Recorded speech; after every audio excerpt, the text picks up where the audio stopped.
ನಾನು ಕೇಳಿದ ಪ್ರಶ್ನೆಗೆ ಉತ್ತರನೇ ಕೊಡ್ತಿಲ್ವಲ್ಲ. ಎಷ್ಟೊತ್ತಿಗೆ ಬರ್ತಾರೆ ಅಮ್ಮ ಗೌರಿ?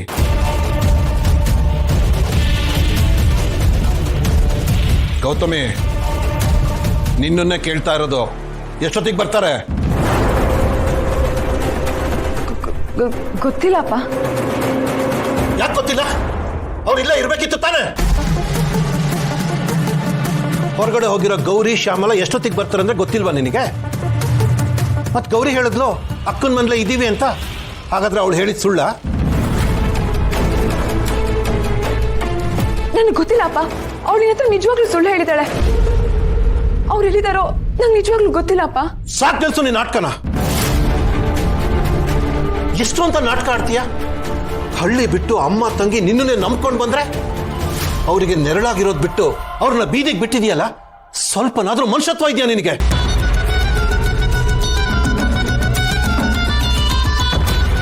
ಅಪ್ಪ, ನೀವ್ ಹೇಳೋ ತರ ನಾನೇನು ಅವ್ರನ್ನ ಬೀದಿಗೆ ಬಿಟ್ಟಿಲ್ಲ. ಅವರೆಲ್ಲೋ ಒಂದ್ ಕಡೆ ಆರಾಮಾಗಿದ್ದಾರೆ. ಯಾವುದೇ ರೀತಿ ಸಮಸ್ಯೆಯಲ್ಲಿಲ್ಲ. ಎಲ್ಲಿದ್ದಾರೆ? ಯಾರ್ದೋ ಮನೆಯಲ್ಲಿ ಕೆಲ್ಸಕ್ಕಿದ್ದಾರೆ. ನಿನಗೋಸ್ಕರ ನಾವಲ್ಲಿ ಹೊಟ್ಟೆ ಬಟ್ಟೆ ಕಟ್ಟಿ ವಾರ ವಾರನೂ ದುಡ್ಡು ಕಳಿಸ್ತಾ ಇದ್ವಿ. ಯಾಕೆ ಅಂತಾನು ಕೇಳಿಲ್ವಲ್ಲ. ಅದೇ ನಾವು ಮಾಡಿದ ತಪ್ಪು. ಅದಕ್ಕೆ ಒಳ್ಳೆ ಬಹುಮಾನನೇ ಕೊಟ್ಟೆ. ನಿನ್ನಂತ ಮಗಳನ್ನ ಪಡೆಯೋದಕ್ಕೆ ನಾ ತುಂಬಾ ಪುಣ್ಯ ಮಾಡಿದ್ದೀನಿ. ನೀನ್ ನೋಡಿದ್ರೆ ಅಸಹ್ಯ ಅಸಹ್ಯ ಅನ್ಸತ್ ನನಗೆ.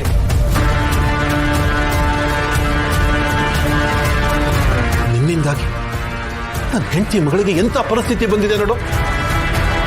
ಸ್ವಾಭಿಮಾನನ ಒತ್ತೆ ಇಟ್ಟು ಆ ಮನೆಯಲ್ಲಿ ಬದುಕ್ತಾ ಇದ್ದಾರೆ. ಇಷ್ಟೆಲ್ಲ ಆಗಿರೋದು ನಿನ್ನಿಂದಾನೆ. ಧರ್ಮೇಂದ್ರನ್ ಕಡೆಯವರು ನಮ್ಮನ್ನೆಲ್ಲ ಹುಡುಕ್ತಾ ಇದ್ದಾರೆ ಅಂತ ಗೊತ್ತಿದ್ರು ಇಂಥ ಕೆಲಸ ಮಾಡಿದೀಯಲ್ಲ. ಮನುಷ್ಯಳ ನೀನು. ನಿನ್ನ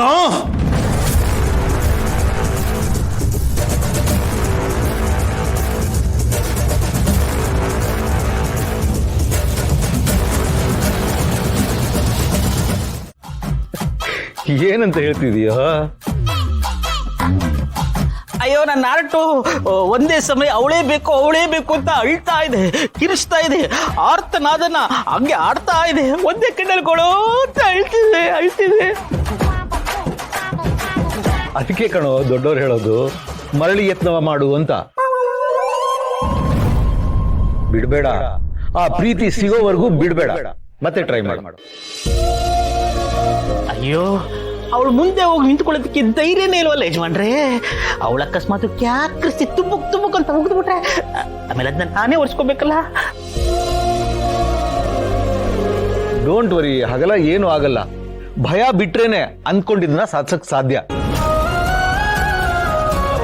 ನೀನು ಅವಳು ಮುಂದೆ ಹೋಗಿ ನಿಂತ್ಕೊಂಡು ಕಣ್ಣಲ್ಲಿ ಕಣ್ಣಿಟ್ಟು ನೋಡು. ನಿನ್ ಪ್ರೀತಿ ಅವಳಿಗೆ ಫೀಲ್ ಆಗ್ಬೋದು. ಕಪಾಳಕ್ಕೊಂದು ಬೀಳ್ದೇ ಇದ್ರೆ ಅಷ್ಟೇ ಸಾಕು. ಬಾ, ನೀನ್ ಹೇಳ್ದಂಗ್ ಮಾಡಿದ್ರೆ ವರ್ಕೌಟ್ ಆಗುತ್ತಾ?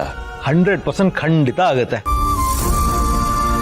ನೋಡು, ನಮ್ಮ ಭಾವನೆನ ಎಕ್ಸ್ಪ್ರೆಸ್ ಮಾಡಕ್ಕೆ ಮಾತುಗಳಿಗಿಂತ ಕಣ್ಣೇ ಬೆಸ್ಟ್.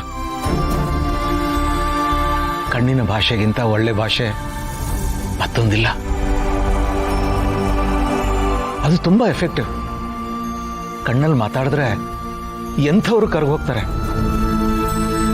ಕಣ್ಣು ಮನಸ್ಸಿನ ಕನ್ನಡಿ ಇದ್ದ ಹಾಗೆ, ಮನಸ್ಸಿನ ಪ್ರತಿಬಿಂಬ ಇದ್ದ ಹಾಗೆ.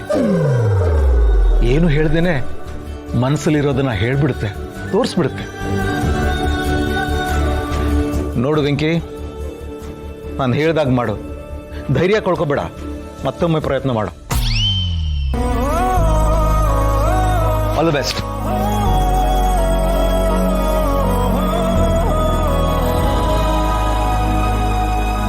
ಬಾಸು, ದೊಡ್ಡ ಯಜಮಾನ್ರು ಹೇಳಿದ್ರು ಅಂತ ಹೋಗ್ಬಿಟ್ಟು ಕಣ್ಣಲ್ಲಿ ಕಣ್ಣಿಟ್ಟು ನೋಡ್ಬಿಟ್ಟಿರ. ಆಮೇಲೆ ಕಣ್ಣುಗುಡ್ಡೆನೆ ಕಿತ್ತುಬಿಟ್ರೆ ಕಷ್ಟ. ನಿಮ್ಮ ಪ್ರಾಣ ಹಾನಿನ ನೀವೇ ಮಾಡ್ಕೋಬೇಡಿ. ಬರಲ್ಲ? ವೆಂಕಿ ನೋಡಿದ್ರೆ ಹೀಗೆ ಹೇಳ್ತಿದ್ದಾನೆ, ಅಪ್ಪ ನೋಡಿದ್ರೆ ಹಾಗೆ ಹೇಳ್ತಿದ್ದಾರೆ. ಒಂದ್ ವೇಳೆ ಅಪ್ಪ ಹೇಳ್ದಾಗೆ ಕಣ್ಣಲ್ಲಿ ಕಣ್ಣಿಟ್ಟು ನೋಡಿದ್ರೆ? ಬಿಡಿ, ನೀವು ಮೊದಲಿಂದಾನು ಹೀಗೆ ಅಲ್ವಾ. ಅವಳ ಮೇಲೆ ಪ್ರೀತಿ, ಕಾಳಜಿ, ನಂಬಿಕೆ ಜಾಸ್ತಿ. ಇದೆಲ್ಲ ನನಗೆ ಅಭ್ಯಾಸ ಆಗೋಗಿದೆ. ಬೈದಿಲ್ಲ ಅಂದ್ರೆ ನಿಮಗೆ ಸಮಾಧಾನನೇ ಆಗಲ್ಲ ಅಲ್ವಾ? ಅದು ಹಾಗೆ ಯಾರಾದ್ರೂ ನಮ್ಗೆ ಇಷ್ಟ ಆಗ್ಲಿಲ್ಲ ಅಂದ್ರೆ ಬರೀ ಕೆಟ್ಟದ್ದೇ ಕಾಣುತ್ತೆ, ತಪ್ಪೇ ಕಾಣುತ್ತೆ. ಅಯ್ಯೋ ಹಾಗನ್ಬೇಡ ಕಂದ, ನನ್ನಿಂದ ತಪ್ಪಾಗಿದೆ, ಇದ್ಯಾವುದನ್ನು ಮನ್ಸಲ್ಲಿ ಇಟ್ಕೋಬೇಡ. ಅದಕ್ಕೆ ಕ್ಷಮಿಸ್ಬಿಡು ಅಂತ ಕೇಳ್ತಾ ಇದ್ದೀನಲ್ಲ. ಅಯ್ಯೋ ಅಪ್ಪ, ನೀವೇನಪ್ಪ ದೊಡ್ಡವರಾಗಿ ನೀವ್ ನನಗೆ ಕೈ ಮುಗಿಯೋದ? ಹೀಗೆಲ್ಲ ಕ್ಷಮೆ ಕೇಳ್ಬೇಡಿ ಅಪ್ಪ. ಗೌರಿ ನನ್ನ ತಂಗಿ, ನಾನ್ ನಿಮ್ಮನ್ನೆಲ್ಲ ಬಿಟ್ಕೊಡ್ತೀನ ಅಪ್ಪ. ಅಪ್ಪ ನೀವೇನು ಅನ್ಕೊಂಡ್ಲಿಲ್ಲ ಅಂದ್ರೆ ಮೊದಲು ಇಲ್ಲಿಂದ ಹೊರಡಿ. ಅಂದ್ರೆ ನೀವಿಲ್ಲೇ ಇದ್ರೆ ಆ ಧರ್ಮೇಂದ್ರ ಕಡೆಯವರು ಇಲ್ಲಿಗೆ ಬಂದ್ಬಿಡ್ತಾರೆ, ಸುಮ್ಮನೆ ಪ್ರಾಬ್ಲಮ್ ಆಗುತ್ತಪ್ಪ. ಅದಕ್ಕೆ ಪ್ಲೀಸ್ ಇಲ್ಲಿಂದ ಹೊರಡಿ. ಸರಿ ಕಣಮ್ಮ, ನೀನು ಹೇಳ್ತಾ ಇರೋದು ಸರಿಯಾಗಿದೆ. ಯಾರಾದ್ರೂ ಬಂದ್ಬಿಟ್ರೆ ಕಷ್ಟ, ನಾವಿನ್ನು ಹೊರಡ್ತೀವಿ. ನೀನು ಹುಷಾರು ಮಗಳೇ. ಈಗ ಹೋಗಿ ಅಪ್ಪ. ಅಕ್ಕ, ನಾನು ಹೊರಡ್ತೀನಿ, ಇಲ್ಲೇ ಇದ್ರೆ ತೊಂದರೆ ಆಗತ್ತೆ. ಸರಿ ಗೌರಿ, ಹುಷಾರಾಗಿ ಹೋಗ್ಬಾ.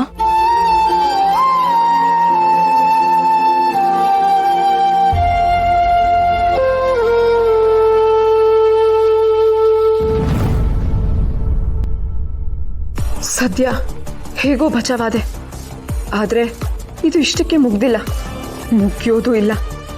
ತಂಗಿನ ಅಮ್ಮನ್ನ ಜೊತೆಗೆ ಇಡ್ಸ್ಕೊಂಡಿಲ್ಲ ಅನ್ನೋ ಕಾರಣಕ್ಕೇನೆ ಈ ಮನುಷ್ಯ ಇಷ್ಟೊಂದು ಮಾತಾಡ್ತಾನೆ. ಇನ್ನು ನಾನು ರಮಾದೇವಿ ಮನೆಗೆ ಸೊಸೆಯಾಗಿ ಹೋಗ್ತೀನಿ ಅಂತ ಏನಾದ್ರೂ ಗೊತ್ತಾದ್ರೆ, ಓ ಮೈ ಗಾಡ್, ಏನೆಲ್ಲ ಸೀನ್ ಕ್ರಿಯೇಟ್ ಮಾಡ್ಬೋದು. ಅಪ್ಪನೇ ಇರ್ಬೋದು, ಆದ್ರೆ ಈ ಮನುಷ್ಯ ನನಗೆ ಯಾವತ್ತಿದ್ರೂ ಅಪಾಯನೇ. ಇದಕ್ಕೇನಾದ್ರೂ ಒಂದು ಸೊಲ್ಯೂಷನ್ನ ಕಂಡು ಹಿಡ್ಕೊಳ್ಳೇಬೇಕು.